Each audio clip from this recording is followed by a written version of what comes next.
All right. We are back for Roundtable Ravens, episode number 25. I am once again joined by Billy Melissa. Buddy is not with us. He is doing other things. I am back after 2 weeks. I needed a vacation. I took said vacation. Even though I am not feeling the best, I wanted to come back and talk all about Ravens football. There's a whole hell of a lot going on. We got OTAs. We got mini camp. Training camp is still about a month away, but still, there's so much going on. Yeah, Some good news in some the good North. news. Some very good news. Well, some very, very good Not for the news. Browns, but for us. We'll get into that. But please, everybody, if you can do me a favor, if you like what you hear, we've been getting some decent attention on these podcasts and stuff. Please do me a favor, like, subscribe, share. In the description of this video, you will see a link to the Roundtable Ravens site. Please go on there, create an account, read the news, react to it, like, comment. You can talk crap to my opinions and all that good stuff. You can talk crap to me and Billy Not here to on this. mine. You can not talk crap to Billy. No, talk crap. Do whatever. No, I've Comment, been through it with this team. comment on the video. Say whatever you want. We will respond. That's how this works. It's social media. It's exposure. Like I said, we've been getting great attention, especially on these Ravens videos. So if you like what you hear, do all the social media things. But let's just jump right into it. This is, Ravens football. You know what? Let's just start with what you hinted at. Let's just go right into it. Let's get into it. Ravens fans, I bet you're pretty happy. I bet you're pretty happy because you're not having to deal with one person twice a year any longer, and that is Myles Garrett. Myles Garrett has officially joined the Los Angeles Rams in what was one of the craziest trades that happened the day I was stuck in the airport traveling back home from my vacation. Huge news. The Browns, this has been a long time coming. Even before he signed that mega contract, this is like 2-3 years in the making, if you will. There's obviously been a divide between the Cleveland Browns and Myles Garrett. Everybody's seen it. Everybody knows. I did not think it was going to play out like this at all, Nope. but he's now part of the Rams. So the Ravens He's are now fled. done seeing him for 2 times a year. They will see him eventually, just not now. He fled that team. I think the only thing that Ravens fans are feeling right now is why the heck was Eric DaCosta not on the line offering all he had? But who would you lose for him? Roquan, Carl Hamilton. It would probably Yes. it would have to be a Hamilton and or a Roquan for sure. Because they And got do rid you want to do that? Not really. Not really. I mean, look, we'll get into the player that came over in a second, but yeah, it clearly took a lot.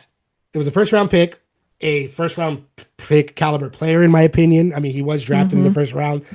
It would have taken, I think, Roquan Smith and or Kyle Hamilton for that deal to go through. And the way in which both are leaders on this Ravens defense, on this Ravens team, I don't think they would have been willing to do so. No, and it's not the time to do it. There's already so much going on in the building. There's already so many players that have been lost to New York and other places, LA as well, Yeah. the LA Ravens, as I know that Ravens fans affectionately call them. So, I mean, really, this is great news, I think, for them. Myles Garrett is the Browns. They're the Browns. Obviously, they aren't excellent, but the defense has had its moments. But I think that was due to Garrett and his leadership and his dedication and him putting the guys through that. This is great for Ravens fans. This is great for Lamar Jackson, especially in a year where his offensive line is yet to be confirmed of whether it's going to be good or bad or mediocre as it has been for most of his career. Trey Hendrickson, gone. He's now on the Ravens side. The only real threat in terms of rivalry is now you've got to face TJ Watt still, but you don't have to face TJ Watt, Myles Garrett, and Trey Hendrickson 2 times a year. You've whittled it down to 1. So that's one less hurdle. That's no slight on the Browns and the Bengals. They still are the Browns and the Bengals, and the AFC North is still the AFC North. But I think that Ravens fans were celebrating hard to see Myles Garrett pop on over to the West Coast and out of the AFC completely. He's now an NFC problem. Yeah, definitely. I agree with you completely. You lose all of that, those world-class defenders. Now you don't have to face any of them. But I will say that you do have to face Jared Verse. And Jared Verse, in my opinion, could become the next Myles Garrett. He has that trajectory. He has that kind of speed. He has that kind of power. we'll get into this in our other podcast. I have strong feelings about Jared Verse being traded, but he is still a very, very good pass rusher. He's a very good linebacker. He's a very good player. He's not Myles Garrett, but he can become Myles Garrett. But you still have to deal with that. So I'll say that it's still going to be tough because he is a very good pass rusher. He's only 2 years in the league, went from 4.5 sacks to 7.5. The dude, 11 tackles for loss each season, 27 quarterback hits last season. He's a monster. He's a monster, but he's not Myles And Garrett. he's young. And he's young, and he's only 2 years in the league. He's not gonna get the same kind of double teams that you have to do to Myles Garrett, not just yet, to that degree. But No. you're right. No more Myles Garrett. This is celebration time for the Ravens because you just got rid of the arguably the best defender in the entire league. He's a problem every year for He's a Lamar. problem every year. Every game, he just comes out and he's winding him up and he's knocking him down. And like that is just how it's always going to be because they're in the same division. But Jared Verse has the opportunity to step up now. He was talking crap over in LA about his defense, saying that they needed to step up. Well, now he's got a new locker room to rally around him. And I'm sure he's going to want to step in and kind of, he's stepping in where into Myles Garrett's shoes. That's a lot of space to fill. And if you want to prove that you were worth the investment and you don't want the Browns defense sighing and being like, where's our guy gone? You really have to step on over there. So, it's going to be tough for him, but I think they're a great opportunity too. Yeah. But this leads into a bigger point here, in my opinion, is that the Ravens have no excuse now. There's even less of an excuse for them not to come out and bounce back in a big way. I say that Myles Garrett's gone, and I'm not saying it's just Myles Garrett that's going to turn your season around, but you have the ninth easiest schedule, strength of schedule wise, and now the new metric, which is the Football Power Index. I put performance like a dummy, but it's Football Power Index from ESPN. The Ravens have the fifth easiest schedule, and that is comprised of EPA for offense, defense, special teams, and a whole gaggle of stats. It's like a prediction model, basically, and it's not ironclad. It's not right all the time, but it is a good indicator of the opponents that you're going to be facing. So that being said, the Ravens have an ultra easy schedule, pretty good, top 10, It's top about 5. time. Yeah, It's right. about time. It's not the usual case for them, and it No. is about time. They have a really easy schedule. You have a healthy team. You're no longer facing Myles Garrett. The excuses, The excuses other than you lost half your team and you've got a new head coach, you've got a new OC, you've got a new look. DC. We're not going to talk about that part. No. I'm just saying, like it diminishes the and I'm not saying For sure. I'm not saying this that like the Ravens have excuses and if they don't win, it's going to be no. That's not what I'm saying. I'm just saying like, look, you're getting a lot of benefits of situational circumstance. An easy schedule, no more Myles Garrett. You're a fully healthy team. You have a new head coach, yes. You have a new regime change, yes. So, the But time it's the is perfect year for that to have happened. yeah. The Is time what you're is saying. yeah. There you go. That's a way more articulate and better way. Don't come at me, Ravens fans. I didn't mean it that way. Because they will. I know they will come after me and say, "What are you talking about excuses?" No, that's not what I Yeah. meant. I just mean like the stars are aligning for the Ravens to have a bounce Yeah. back year. We already knew this. We already feel it. Excuse me. Their 11.5 win total, which I felt was very high from the beginning, is starting to make a lot more sense. They're in a weaker AFC North than it was last year, in my opinion. Well, Yes, it's a very new AFC North, 3 new head coaches. definitely. James is fighting for his life. Sorry, I'm just He's fighting for his life like Lamar Jackson's about to be fighting. Yeah, I know, really though. So, I forgot. I lost my train of thought, but I know I was talking about something. A weaker North. There you go, weaker North. Thank you. Aaron Rodgers is back, but Aaron Rodgers is old. Let's just he's old. He said it's his last year. Yeah, I know, but Why? I don't know. yeah. But exactly. if he wants to put his body on the line for it, that's fine. The Bengals are who knows what the Bengals are going to be. Nobody ever knows what the hell the Bengals are going to be every year, and they just always they're whatever. They're the Bengals, and the Browns just lost their best player and top defensive player in the And got league. a new head coach. And have a new head coach. So there's a lot of stuff that's just kind of lining up for the Ravens here. And it's time to take advantage of it. Your schedule is your schedule. Your opponents are your opponents. Again, but it's just, there you go. Situational circumstance. Take advantage of it. Everyone believes the Ravens are going to turn back to their older selves. I firmly believe that they will. And there you go. Yeah.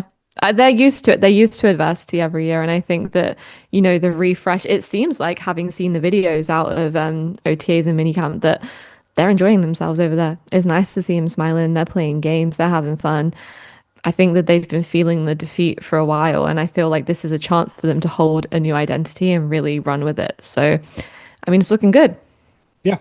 And I think a major reason why it is looking good is because of offensive coordinator Declan Doyle. Declan Doyle Zay Flowers seems is to think so. Zay Flowers thinks so. Anthony Weaver seems to think so. I think Lamar Jackson thinks so because he's been available and been in OTAs. I think he missed the first week, but he came in the second week.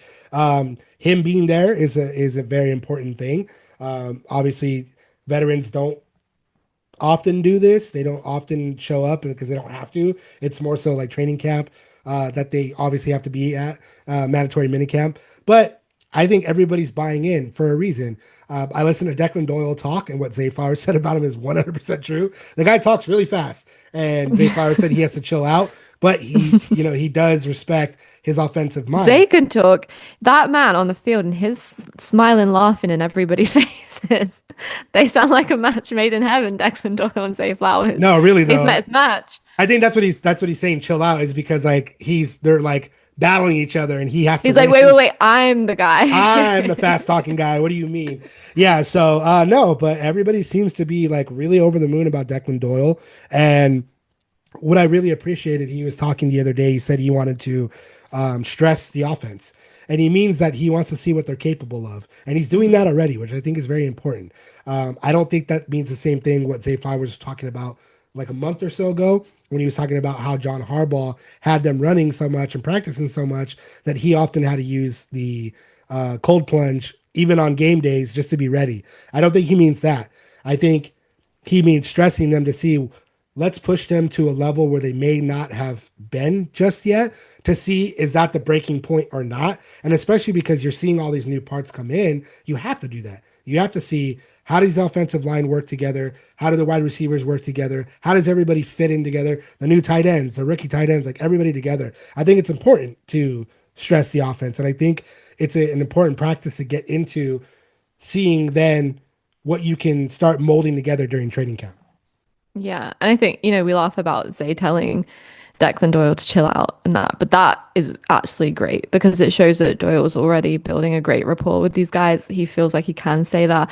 Doyle is of their age. He's so close to them all in age. And he called him an offensive genius. And he doesn't have to say that. He can just be like, yeah, I like what he's doing. I like what he's, but he doesn't have to throw him out compliments like that. And I don't think Zay would be in the business of doing that if he didn't believe it. So, I mean, it's great. It's exciting. There are so many great pieces left on that offense, even if there are holes that need to be filled. Like, Isaiah Likely's shoes need to be filled and Pat Ricard's shoes need to be filled. Or maybe not. Maybe this whole new offense doesn't require what they were doing in the previous seasons. But I think it looks great. And I really like the energy that's coming out of the building right now. Definitely. Yeah, and I think there was a bit too about Lamar and Declan needing to kind of like get on the same page. And while that might sound troublesome, I think it's awesome because it means like maybe his offensive schemes are that complex in a way that's going to be like, you know what I mean? Like they have to figure each other out, but in a good way, not in a negative way. In a good Yeah. way, it's like, okay, cool. Like what he's talking about, stressing the offense and Lamar Jackson getting on the same page. And I think in my opinion, that they haven't had that kind of offense in a while. This is not a slight to Todd Monken, but I just don't think that he was really stressing the offense in the way that he should have been. Well, it's been a main complaint for a while from Ravens fans is that whenever things get rolling, suddenly something just switches up. Like if the run game is working, suddenly Derrick Henry's nowhere to be seen. Lamar's not running. Like I think that Declan Doyle is going to really push, and maybe that is what it is about stressing the offense is like pushing what works to the limit and keeping it going and not backing down and not like experimenting and not messing around, experimenting in a way of like, because I think he way before in his opening conference, he was saying like, I've seen things that Lamar's doing that I can fix or I can kind of like make work better or like so that he doesn't have to do this or so that he can do this. Like I think maybe he's seeing a side of Lamar that maybe Lamar hasn't even seen. Mhm. And maybe he's putting him in there and putting him in new situations that maybe he's like, oh, I didn't know if I could do this. I don't know if I'm comfortable doing this because his whole career, he's 29, but he's been with the Ravens his entire career. He's been with the John Harbaugh Ravens his entire career. And at some point, you do just settle into what that feels like. You know what that feels like to show up every year and be coming in and doing the John Harbaugh exercises and doing the John Harbaugh scheme. And so now, like, this is new. This is new for his body. It's going to take a while for everyone to kind of, because for Derrick Henry, he's been with the Ravens for what, the last 2 seasons, Mm. three maybe.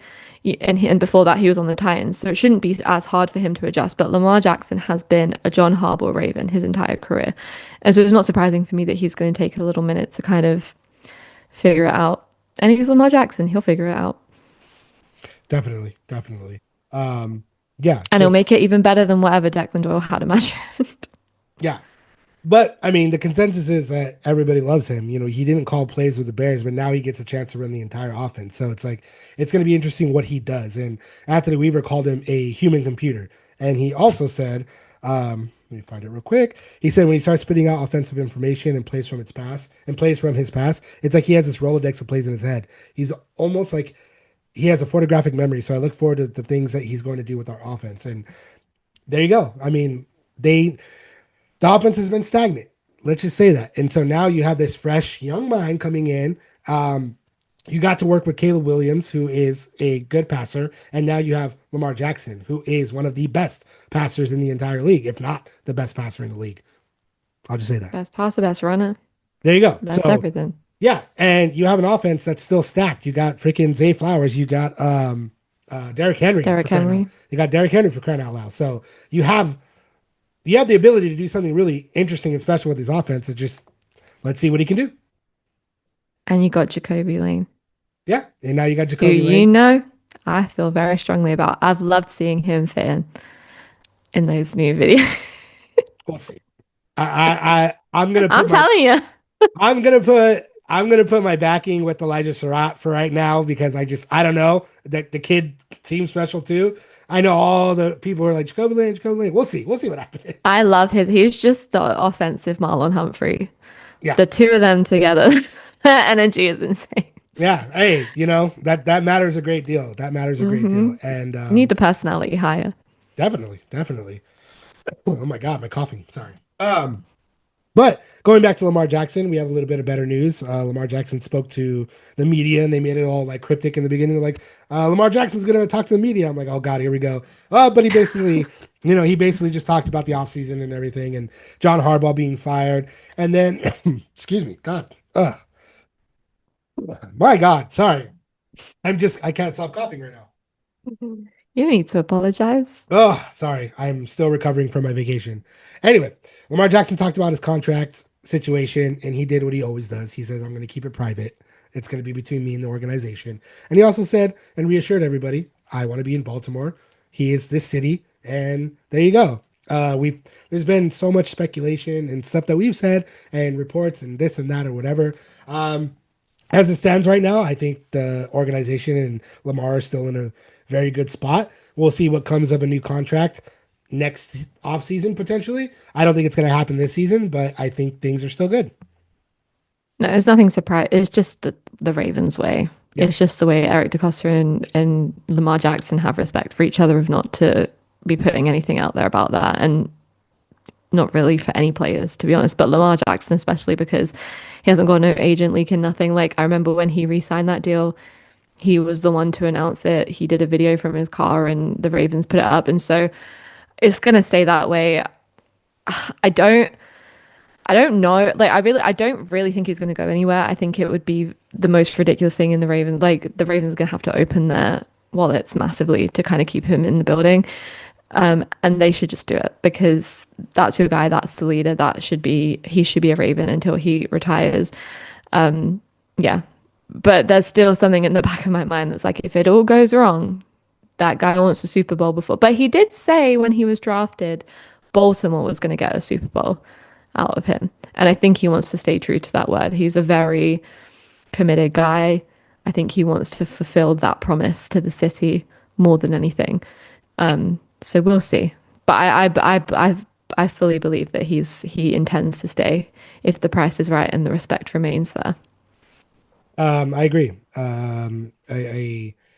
I don't think he wants to go anywhere, but it's also like as everybody knows, the NFL is a business, and if the Ravens, as you said, do not open that checkbook for him, he will leave because why would he stay? You know, Yeah, can't devalue yourself. no, and the Ravens can't run into another Tyler Linderbaum situation where obviously the Raiders gave him buku bucks, but if it comes down to who are you going to pay, you're going to pay Lamar Jackson over anybody. Yeah. You're going to keep Yep. Lamar Jackson in the building no matter what. And if anyone's going to return to the playoffs and have a bounce back year, and anybody has the potential to get over that hump and get into the Super Bowl, it's going to be the Baltimore Ravens because you have Lamar Jackson. He's a two-time, Hmm. should have been three-time MVP caliber player for a reason. He's one of the best quarterbacks in the entire league because he can run the ball and throw the ball as good as each other. You have to game plan, especially for Lamar Jackson. 2025 was a wash of a year. Injuries happen, these things happen, but they're going to bounce back. And I think everybody collectively is going to show, even with Jesse Minter as a new head coach, why the Ravens are still the Ravens. Yeah. And I think it's easy to make stories out of Lamar because he's just not a talker. He Yeah. doesn't put anything anywhere. It's so easy to speculate and create whatever version of whatever out of your head just because he hasn't smiled in the last 2 days. Like people are always going to say stuff. So I don't know Ravens fans need to be worrying that he's going anywhere anytime soon. No, definitely not. And he even laughs at it on his own social media. He's just like, you guys are crazy. And it's funny because it's like, I yeah, mean, like, he loves to play the games. yeah, yeah. It's I when he was mean, liking himself in Dolphins jersey. I know. What a jerk. But He loves it. Yeah, he's teasing you. yeah, I know. I mean, when that initially happened, like when really they were saying no, like I I'm not gonna get into it. It's just, I could go for days on the possibility that that may or may not have happened. But Yeah. that being said, Lamar Jackson is the guy. Everybody knows he's the guy. So like if again what you said, the Ravens allowed him to leave the building, that would be the biggest fumble in this organization's history, and it will remain so until the end of time. You And it'll be cannot Eric let. DeCosta's job. Yep. Oh, Gone. 100%. You're gone. You're gone if that is the case. You are 100% out of the building. So, um, don't think it's going to Eric's happen. sneaking into Steve Bisciotti's room like, he asked for $500 million. Can we pay him it, please? I mean, look, like if the And Chiefs, Bisciotti's like, yeah, just sign the check. yeah, really though, like just sign it. Like yeah, go ahead. What do you need? Yeah. Just yeah. What else He's like, get out of here. does he Yeah. want the table games back in the locker room? What does he want? Okay. Yeah. Yeah. Have they done that yet? Have they given them Yeah. back their PlayStations and stuff? Are they out of jail yet? I don't know. I'm not Poor sure yet. Ravens. Yeah, but off of Lamar Jackson, going right into the defense, there's a lot of excitement. You got Jesse Minter, who is a defensive-minded head coach. You got Anthony Weaver back in the building, who worked with several players on this defense, and now he has his pick of the litter of young players. And there's one player, especially that he's very excited about, that we are excited about, that everybody seems to be excited about. That's Zion Young. The Ravens and Eric DeCosta were very excited that they were able to land him in the second round. That has been the consensus, and then it stayed that way. He impressed a lot in rookie minicamp. Ryan Mink of the Baltimore Ravens site compared him to Jason Pierre-Paul for his size and his athleticism and his personality and everything under the sun. Zion Young continues to get these looks, and now Anthony Weaver seems to be over the moon about him. He was talking about the defense. He offered a lot of praise for a lot of players, but he said ah, excuse me, that he is most excited about Zion Young. He pointed to him. He said he's as advertised. He said the way that he works, the way that he asks questions, he wants to get better. He wants to be a great player. I think that's really important, not just for the Ravens, for an NFL player coming into the league in general. If you're not there to make the most of this amazing opportunity, what are you doing? And Zion Young Hmm. appears to be taking advantage of that completely. So let's see what he can do. No, I love it. Exactly what you said. You can have all the talent in the world, but if you're not pushing yourself and you don't have the work ethic to go behind it, it will just go to waste because there's always going to be a guy that's speaking up over you that does want to get better and does want to push yourself. So I love that he's come in and he's not thinking, "Oh, I'm a rookie in this amazing Ravens defense. I'm just going to be a sponge, stand in the back, learn from Roquan, learn from Kyle." He's like, "No, what can I do? What can I do to put myself in the position of Kyle Hamilton, of Roquan Smith, of becoming that leader, hopefully one day when I get to it?" That is like, even if he gets onto the field and it's not clicking or whatever, like at least he has put everything behind himself to be able to do that. And I liked what Anthony Weaver was saying about him. You know, he's physical, he's hungry, he wants to grow, he's always asking questions, and you can see that he wants to be great. And there are a whole bunch of Ravens legends that are going to help him do that. He can call Ed Reed. He can call Ray Lewis. He can call Terrell Suggs. There are so many guys that he can reach out to now that he can absolutely, get some tips and tricks from. So I'm excited. I'm excited to see what he can do. And he's got Trey Hendrickson teaching him. Trey Hendrickson's I one mean, of sure, the look. just All Trey right, Hendrickson. I'm just saying Trey Hendrickson in terms of pass rush, not just. I mean, Roquan Smith. Smith, He's got Matabike. you got him out of yeah. He's got all kinds of guys, You got Anthony right Weaver, there. man. You got Anthony Weaver. Anthony Weaver is one of the best defensive minds in the entire league. He's going to get a head coach opportunity at some point. He should have got one already, but it's okay.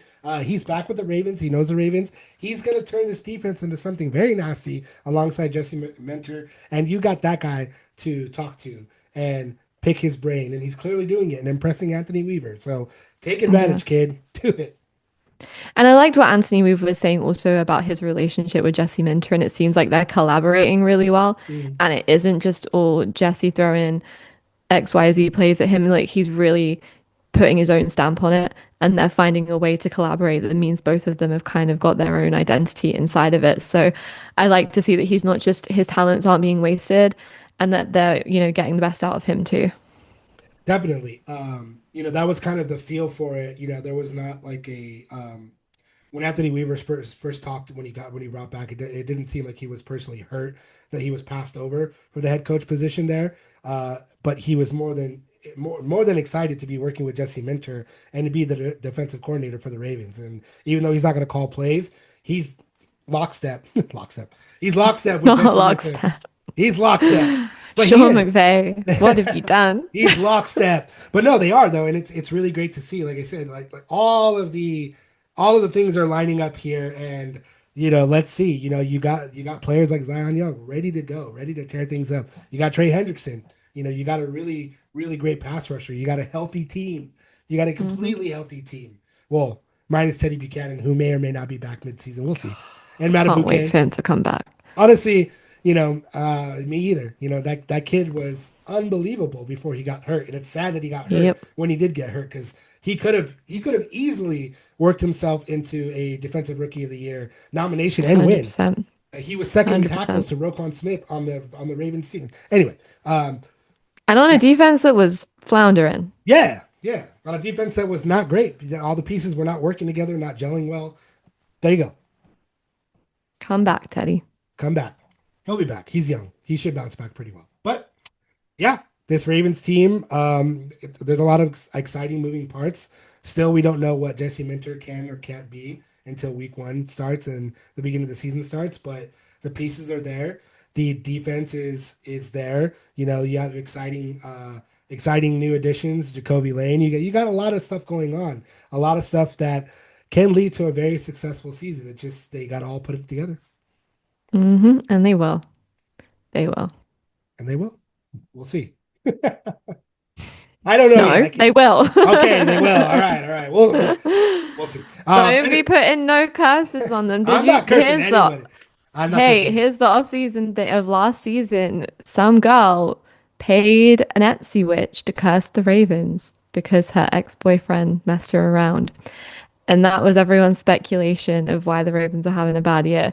So they don't need any more cursing. I am not cursing anybody. I am saying that right now. I don't even know if I have the power to curse anybody. No curses here.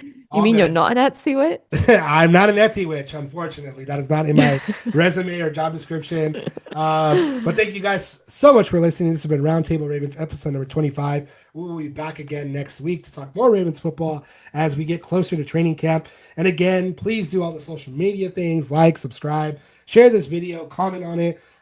If you don't like what I said at the top of the hour, you can totally come at me. That's fine. I will comment back. And please look in the link in the description. You can join the Roundtable Ravens official site. It's completely free to join. Do all the things, please. It helps us get more exposure. Thank you guys so much for listening.